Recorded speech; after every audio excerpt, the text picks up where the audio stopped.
Assalamualaikum warahmatullahi wabarakatuh. Dari kata religi milenial sugeng pepanggihan malih jembatan kita tim Akarimba. Sahabat wisata religi milenial, jumpa lagi dengan kami tim Akarimba. Pada episode malam hari ini kami mencoba menelusuri napak gelap Bujang Luhur Ibu Ratu Ayu Lesminingsih yang berada di Jalan Limo Raya, Kelurahan Limo, Kecamatan Limo, Kota Depok. Bagaimanakah beliau? Ikutin terus penelusuran kami. Monggo. Legenda Ratu Ayu Limo Depok berjalan mengitari malam sepi di antara jiwa-jiwa berselimut mimpi. Dinginnya malam menjadi teman setia mendampingi waktu. Jarum jam berdetak berbaur dengan kesenyapan alam maya sekitar. Hanyut diam terbujur kaku di antara keinginan dan rasa takut berkolaborasi menjadi satu. Sesosok bayangan terlihat samar, melambai dingin penuh makna, tersaji tatapan tajam menusuk sanubari, seakan merobek relung hati yang paling dalam. Dengan secuil keimanan yang ada, ku coba menghela napas panjang, memberanikan diri mendekat sejengkal jarak, lelap dalam mimpi. Jejak-jejak perjuangan sang leluhur pun terlukis jelas dalam bingkai lelapnya mimpi. Tersirat kobaran semangat melawan penindasan dan ketidakadilan kompeni kala itu. Panji-panji semangat kian membakar gelora jiwa yang terpasung, terbuai dalam pusaran kebebasan sang merah putih. Lalu kumandang azan subuh membangunkan, menggunting mimpi sejarah. Pagi-pagi buta kami pun mencoba menyisir komplek makam Limo, berharap dapat menemukan secuil data dan cerita.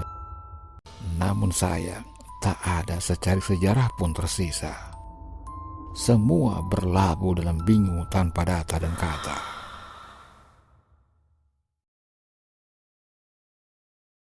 Siapakah Ratu Ayu sebenarnya?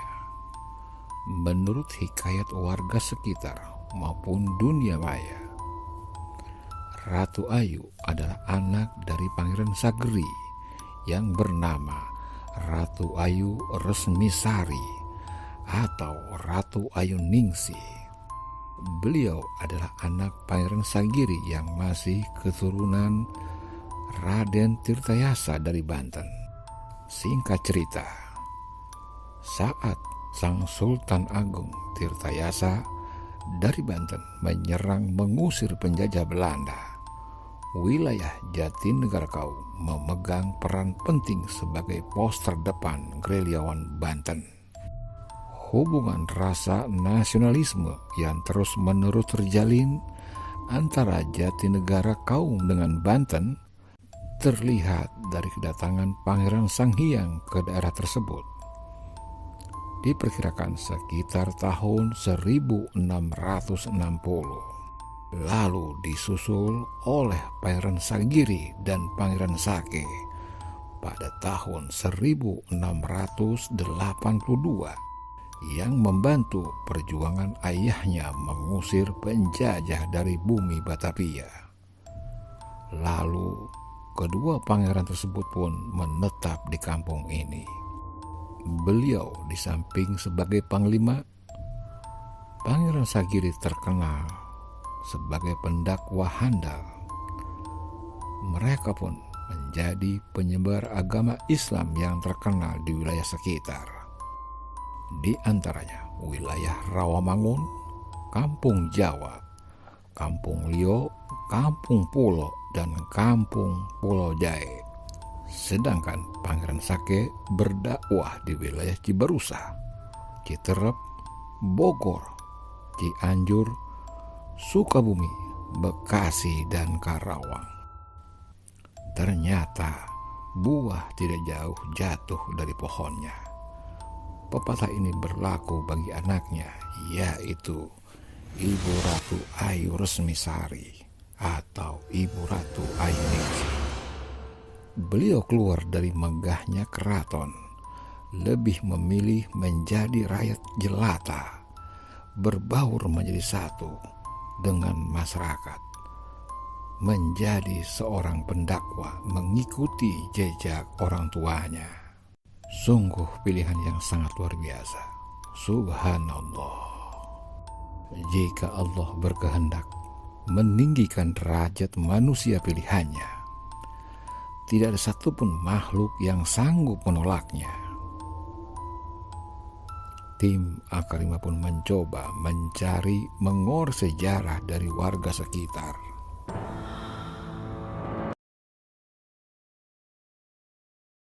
Kali ini saya sudah bersama dengan narasumber, yaitu Mbah Soko. Selanjutnya saya akan menanyakan tentang beliau.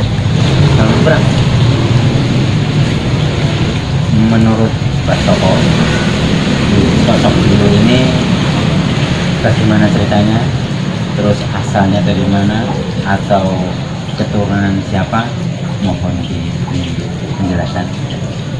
Beliau itu caranya seperti apa, memang panjang prosesnya. Kalau kita tarik dari sejarah awal beliau disebut Ratu Lesminingpuri, juga disebut Ibu Ratu Lesminingsri bin Pangeran Sagiri. Ada sejarahnya dari Pangeran Jayakarta dan masih di Jakarta Timur mempunyai kawasan. Nah, jadi kalau dulu sejarah kerajaan itu memberi wilayah wewenang kepada keturunan, ya, khususnya Poh Limo ini ya lumayan terkenal. Jadi orang menyebutnya Limo. Untuk sejarah beliau sendiri itu, dan konon beliau itu belum bersuami, jadi statusnya masih gadis. Jadi versi yang berkata tujuannya sama, tapi versinya yang berbeda. Terus kalau menyangkut kayak baju yang ada di lemari itu sendiri, apakah itu juga lama seperti apa memang peninggalan beliau, atau memang ada orang yang berminat nazar? Baju ada di lemari tersebut, versinya itu hanya pengembangan. Ini hanya simbolik. Baju kebesaran saat orang itu melihat beliau. Itu di sini pun saya udah melihat simbolik itu. Terus untuk yang di dalam ini kan ada makam lagi, 2 makam. Ya. Ini sosoknya siapa? Beliau ini yang dimakamkan di sini. Ini keluarga besar dari yang punya wilayah. Yang punya wilayah dulu sudah muri-muri. Ya.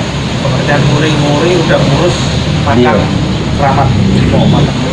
Terus dulu saya datang kemarin atau lewat kemarin itu ada pohon beringin juga, setahu saya ada di sana.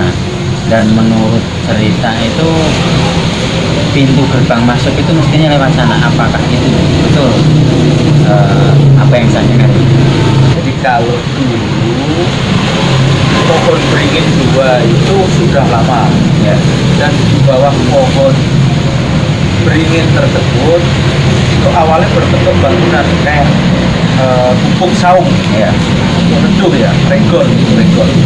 Nah, karena dulunya itu nggak seramai, bentuk bangunannya, ngadepnya juga nggak seperti itu, maka bagi para penjara yang banyak melewati lorong, karena pohon gede itu akarnya membentuk kayak seperti gua, polanya begitu, tapi akar ketemu akar ya, Ya. akar ketemu akar. sampailah orang bilang kalau mau masuk lewat situ. Terima kasih kepada Mbah Soko. Assalamualaikum warahmatullahi wabarakatuh. Waalaikumsalam warahmatullahi wabarakatuh. Terima kasih.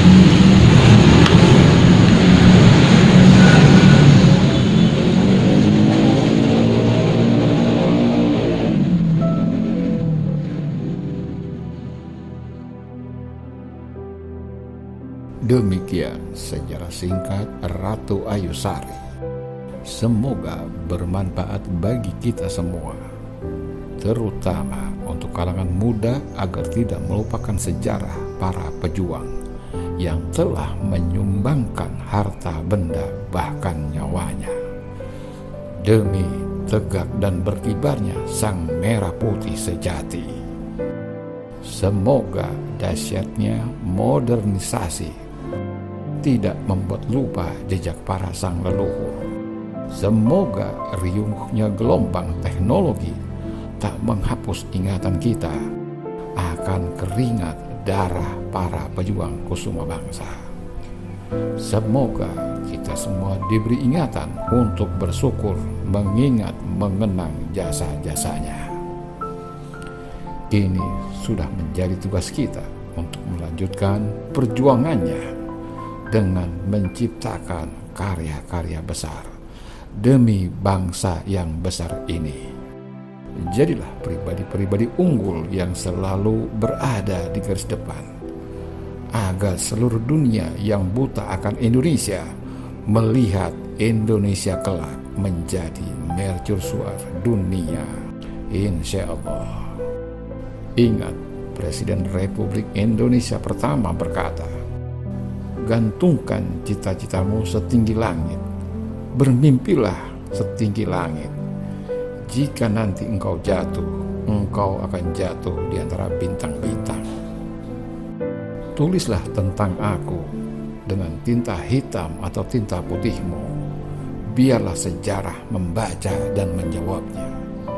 Wabillahi taufiq wal hidayah, waridho wa inayah. Wassalamualaikum warahmatullahi wabarakatuh.